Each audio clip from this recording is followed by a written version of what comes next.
Hi guys! Hi everyone, welcome back to Derm Time. So today we made something special for you guys. We weren't able to meet up this month, so we couldn't film something together. So what we decided to do was film our own skincare routine, what skincare products we're using right now, and then we were gonna stitch it together into one video. So let's get started. So first, let's talk about cleansing. As you know, I love to double cleanse. So I always have two cleansers with me. First off, we have our cleansing balm. This one is from House of Doa. It's made out of rice bran and it smells like rice cake. I don't know how to describe it. It smells delicious. But yeah, don't eat it. This is just to remove your makeup. So I usually use cleansing balms in the summertime. I do use oil cleanser sometimes to remove my makeup, but that's mostly in the winter time. I would say in the summer, oil cleansers tend to break me out a little bit more, so I use cleansing balms as the first step, followed by a foaming cleanser. So this one is from Estura, and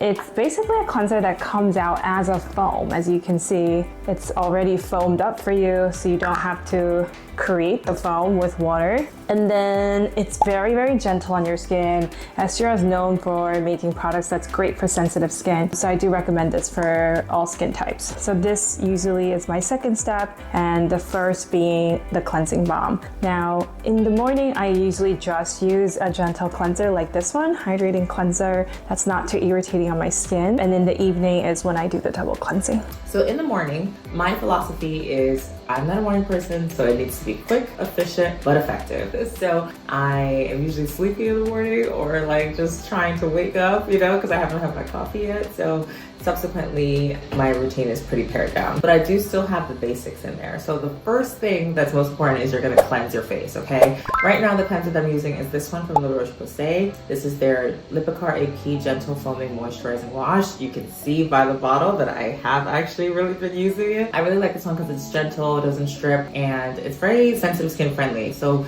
I say my skin sometimes can be sensitive, so it's just nice to have products that can reflect that. So first I'm going to start with what I use in the morning after cleansing, and then I'll talk about what I use in the evening. Now in the morning, usually I have similar steps as my evening skincare routine. I typically use products that have antioxidant properties and products that can help soothe and hydrate my skin. So number one, I use a PDRN serum. So this one is from Retinol, which is a very well-known brand for PDRN or salmon DNA. In general, they're very well known in Korea and Asia. I would say this serum is probably one of my favorite to help hydrate and restore my skin barrier, especially when I feel like my skin is irritated and dull. So this one, it really comes out like a hyaluronic acid serum, very gentle, very lightweight, and it basically acts as like the first layer that I would apply on my skin on slightly damp skin, and I use it in the morning and night. After this, I usually typically use an antioxidant serum, so vitamin C serum is one example. These days I've been using this particular vitamin C from Vani Cream. It's a very lightweight, great for sensitive skin. As you can see, it uses a special form of vitamin C called THC ascorbate, which is more of a stabilized form of vitamin C. So it's great for those who get easily irritated by L-ascorbic acid, which is one of the more active forms of vitamin C that's used in really good vitamin C serums like the SkinCeuticals one. This one, it comes out like this. Basically like a light serum. I mean, it's white in color, but it doesn't feel like a cream at all. It's very watery and light. So I do like using this on a daily basis. It doesn't really irritate my skin and it goes on smoothly, doesn't break me out. It's a great product and affordable. So very, very good. Now, I do have another vitamin C that I like that I've been testing. This one, it's from Dr. Althea Vitamin C Boosting Serum. It has like a natural form of vitamin C. In addition to that, it has tranexamic acid. So it's more for brightening and evening out skin tone. Also has centella, I think, and it goes on pretty light. It's in a dark colored bottle, but the serum itself is clear. So this is something that I've been testing. So I don't use both of them at the same time. On some days I'll be using this, and then on some days I'll be using this. So I do rotate products. Now, there is another type of brightening serum that I typically recommend to patients, especially if you're dealing with dark spots, hyperpigmentation, and I do incorporate it. Sometimes it's a serum with diamidol. Now, this one I actually got gifted from this brand, and it's very, very expensive. I would say for a serum, it's probably too expensive, but it does have diamidol in it and other other brightening complex that can help dark spots. And I do like using it. It smells like,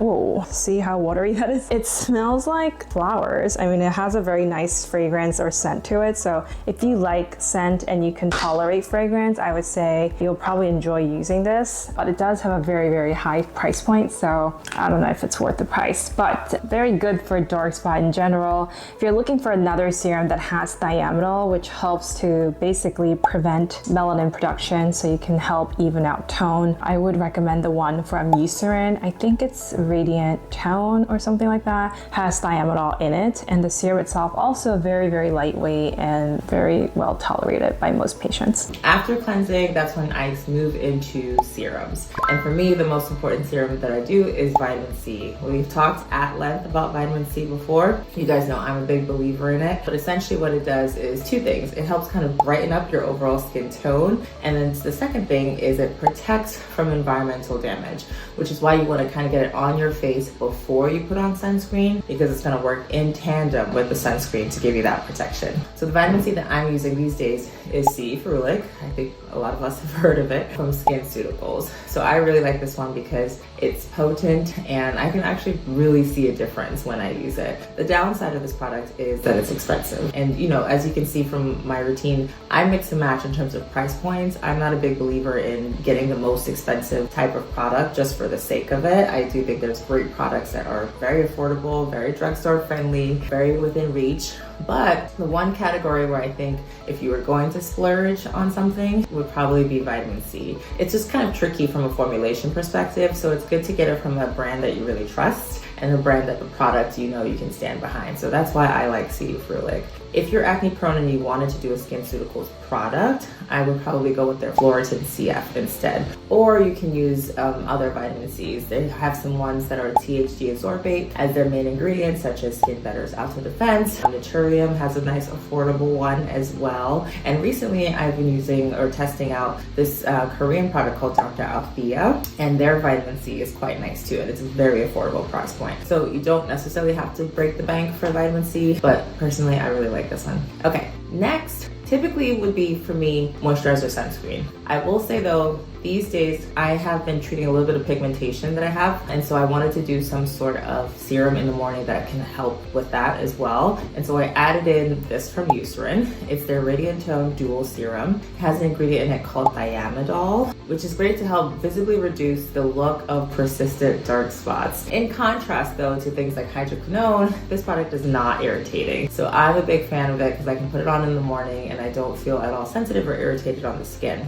and layer it underneath my moisturizer and sunscreen. So after the vitamin C, what I'll do is just put a little bit of this kind of like in the areas that I'm treating pigmentation in. And then I will move on to the next step of my routine. Next, we have moisturizers and sunscreen. In the summertime, I don't always wear a separate moisturizer and sunscreen. A lot of the sunscreens that I have, they are more like moisturizers with SPF or sun protection, UVA and UVB protection, as well as some tinted ones with visible light protection. But there are days when my skin feels a little bit more dry and irritated, and those are the days when I'll use a separate moisturizer followed by a sunscreen. So I do layer more products when my skin feels drier, and then I cut out products if I feel like my skin is well hydrated. So for moisturizer in the summertime, I always opt for something that's very lightweight. So something like this one from Dr. Althea. This is a great product that's a lightweight gel cream, and I like using this in the summertime because it has like a thin texture to it, but it leaves your skin feeling so smooth and well hydrated. I would highly recommend this. Basically has hyaluronic acid, niacinamide, centella, and panthenol. So great hydrating ingredients. Now for sunscreen, I love using Asian sunscreen. So this is a Korean sunscreen. I picked it up in Korea last year. From a brand called Be Plain, and this basically comes out like a light moisturizer. It doesn't leave that sticky residue. I mean, it feels nice and it blends in really fast. I would say this doesn't necessarily leave my skin super glowy, so it's great for everyday usage. If I were to only use a sunscreen moisturizer or moisturizer with SPF, I tend to choose something that's a little bit thicker and glowier. So for example, this one from Beauty of Joseon, they do sunscreen. this does leave a little bit more of a glow, and I do like using this on its own. So I wouldn't use a separate moisturizer with this because it has moisturizing properties anyway. So I would just use this product without a moisturizer. Okay, so then comes moisturizer. So it's sunny outside. It's summer in New York. It's July. It is humid. It is 100 degrees, or at least it feels like 100 degrees. So therefore, it's really important to me that the moisturizer be very, very, very lightweight and not heavy. So right now I'm using Ostera. Actually, he did introduce me to this, but this is Ostera's Atoll Barrier Cream. It's very lightweight, but still moisturizing. So I really like using it in the morning because I don't feel like I have a thick layer of moisturizer on, and I'm able to put my sunscreen right on top of it. And then after that comes the most important step, sunscreen. In particular, a tinted sunscreen. You guys know I love tinted sunscreen. Love, love, love, love, love. And the reason for that is because if you are prone to pigmentation like I am, you want to have that iron oxides in the tinted sunscreen to give you that extra protection from visible light. We have an entire video about this. Go back to the sunscreen video if you want us to talk at length about that. But for now, the summary is sunscreen is super, super, super important. And if you are a pigmentation, melasma, sunspots, etc. type person, tinted sunscreen is going to be important for you. So right now I'm using this one from Beauty of Joseon. This is their Daily Tinted Fluid Sunscreen. I like the sunscreen because it's lightweight, and I like that they actually had a wide range of tones in their product, so that I was actually able to find one that blended quite nicely into my skin tone. I also like that it's completely mineral. With respect to mineral versus chemical, it's all personal preference. There's no right answer to that. Look at that. Can you even tell I have sunscreen on? There's no right answer. But for me, I personally lean towards tinted mineral sunscreens. So that can mean that sometimes they can be a little bit like chalky, etc. But I haven't had that problem with this one. It glides on very nicely, and it gives me that extra protection, and also just a light little bit of coverage, which I don't mind, you know, so that I don't have to wear makeup in the morning. So that is my morning routine. Now let's talk about my evening skincare routine. Other than the double cleansing that I talked about earlier, I do use pretty similar products. I would say in the evening, I still use my brine serum as the first step after cleansing on slightly damp skin. And then I go in with peptide serums or retinol. So I don't always use both at the same time. Most of the times, retinol I don't use every night. I would say probably 2-3 times a week when I can tolerate it. So you don't want to overdo it if your skin is very sensitive or not tolerating the retinol. So on other nights, I'll be using the peptide serum. So this particular peptide serum I love from Naturium, multi-peptide advanced serum. Has lots of good peptides as ingredients. It comes out like this, super soft, really love it. And it's budget friendly. So this is another peptide serum that I've been using from Allies of Skin. It is on the pricier side, but I do like the ingredients that's included in here. Ectoin is one of my favorite for skin barriers, so I love using this when my skin doesn't feel that plump, doesn't feel strong, and it feels irritated. Then I like to use ingredients like Ectoin in my skincare routine. It also has really nice peptides like copper peptide as well as acetyl hexapeptide, which is great peptides for anti-aging. It does come out blue. As you know, copper peptide has a blue color to it, but it goes on sheer. So now usually when I use peptide serums and when I'm testing a peptide serum, I basically use them on other nights and then see how it goes. Now for those who are not able to tolerate retinol but are looking for something that can help like retinol, I would recommend bakuchiol. It's more like a plant derivative or natural derivative that has similar properties to retinol, although they do not act the same way. This particular product is from a Korean brand called Purito Soul Timeless Bakuchiol Serum. Very light, non-irritating at all. I mean, bakuchiol has a little bit of anti-inflammatory properties, but if you're looking for something that doesn't cause irritation, I would probably opt for bakuchiol. Okay, shifting to the nighttime. So nighttime, in contrast to the morning, for me is about getting everything off our faces and also doing a little bit of treatment, okay? So it's to remove and treat. So in the nighttime, my first thing that I like to do is to double cleanse. I literally just ran out of my oil-based cleanser and I threw it out, but here's a picture of one of the ones I use all the time. It's the Roche-Posay's oil-based cleanser. I like it because it does a really nice job of removing makeup, dirt, pollution, all the stuff that I get on my face from living in New York City comes off with that first oil-based cleanser. The second part of double cleansing is to use a gentle hydrating cleanser. Now this part I'm very flexible with. basically whatever gentle cleanser I have will go next. Most recently, I've been doing this one. This is from Rose Ingleton, Dr. Rose Ingleton, excuse me, who's a dermatologist, by the way. And it's a superfruit brightening cleanser. It is a gel-based cleanser, so it has a nice job of like taking away that second, whatever residual dirt, pollution, grime is on the face that the first oil-based cleanser did not get. That's what that second cleanser is for. After that is when I move into treatment. So right now I have restarted using my prescription retinoid, which is a Retinol. This is a tazarotene lotion. You don't want to go from not using any retinoid to using this. I think that'll be way too much. You have to work your way up in terms of prescription retinoids. So I would start with something low if you've never used a retinoid before. However, if you have used, TREP 0.05, 0.1, etc., and you tolerated it okay, and you wanted to go that next step to like a tazarotene, this is my favorite version of tazarotene. I do want to take a second to remind you to always use a pea size amount. So when we say pea, as dermatologists, we literally mean pea. So I will use something like this for the entirety of my face. Now that's gonna feel like it's not enough. And it should feel that way. That's the appropriate feeling. So you want to take this amount and then you want to use your other finger to kind of like separate. I'm not gonna do it right now because I have makeup on, but you want to go da, da, da, da, da, da, all over the face. And then just use your hands to kind of like blend it in. That's how you apply a retinoid. You don't want to spot treat because it's going to overwhelm that spot and potentially cause irritation. Okay, now for nighttime moisturizer, usually, like I said, in the summertime, I try to switch to a lightweight moisturizer, so more like the gel cream type. However, when my skin feels super dry and irritated, I do use a thicker moisturizer at night. So not in the morning, but at nighttime. Now this particular one, it comes out a little bit like blue-white color, and it is richer and it has ceramides for skin barrier strengthening properties. But this one, it's almost like a little mask, like sleeping mask on your face, and the next day your skin looks amazing. So one of my favorite moisturizers. This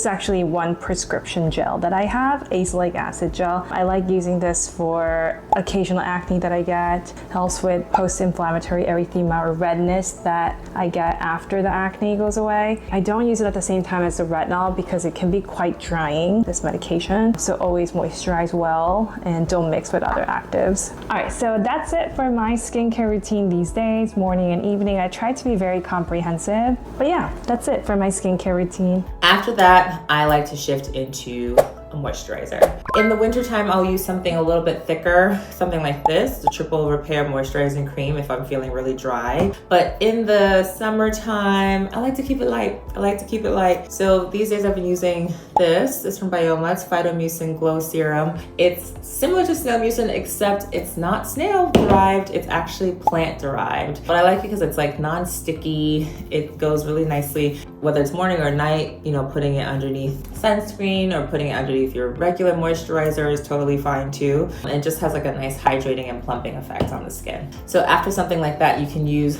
like a thicker moisturizer if you want. So this is CeraVe's PM Moisturizing Lotion. I have this because I took it from my office. Or sometimes I'll just go back to the same one that I did in the morning, the Austera Moisturizer Cream. So I'm not super picky when it comes to moisturizers. As long as my skin feels moisturized afterwards and I can feel it, feeling hydrated and plump, I'm happy. After that, I most times will just go to bed. But these days, I have been really into eye creams. I think the under eye can really show signs of like fatigue and being tired. So I really like to do something extra to treat that. I have been doing, most recently, this is Beauty of Joseon's Revive Eye Serum. It has retinol in it, as well as ginseng. And I like it because it's gentle, but it's also getting that collagen stimulation thanks to the retinol there. So you might be saying like, oh, you're gonna do retinol for the full face and then you're gonna do retinol for the under eye. Isn't that too much retinoid? So the way that I prevent that is when I'm doing the retinoid for my full face, I don't put it underneath the eye. A Retinol underneath the eye, in my opinion, would be way too much, too powerful. And that way the under eye area stays untreated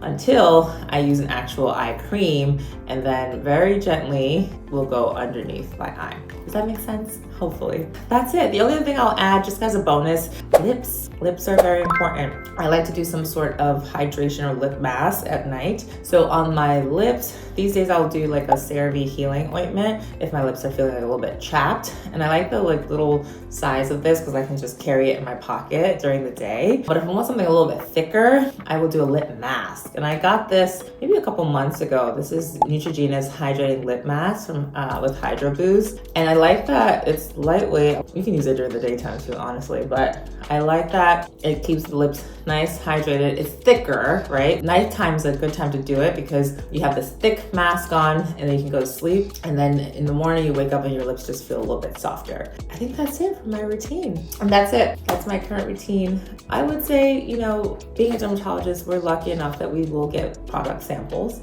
and sometimes things will change, brands and things might fluctuate, but I think the basics will always stay the same. Thank you guys so much for watching. I hope you appreciate this video. We've decided to put it together. If you like this style of video, definitely give us some feedback in the comments. The nice thing about us just starting this channel is that those of us who are watching, you have a chance to help us mold it. So if you like videos like this, if you want us to do videos where we kind of mush together our videos and you like that style, let us know. We'll do it more often, okay? But again, thank you for watching. Please comment, please subscribe if you're not subscribed. It's a really quick click down below, and please definitely like this video and share it to anyone you think might find it helpful. Bye.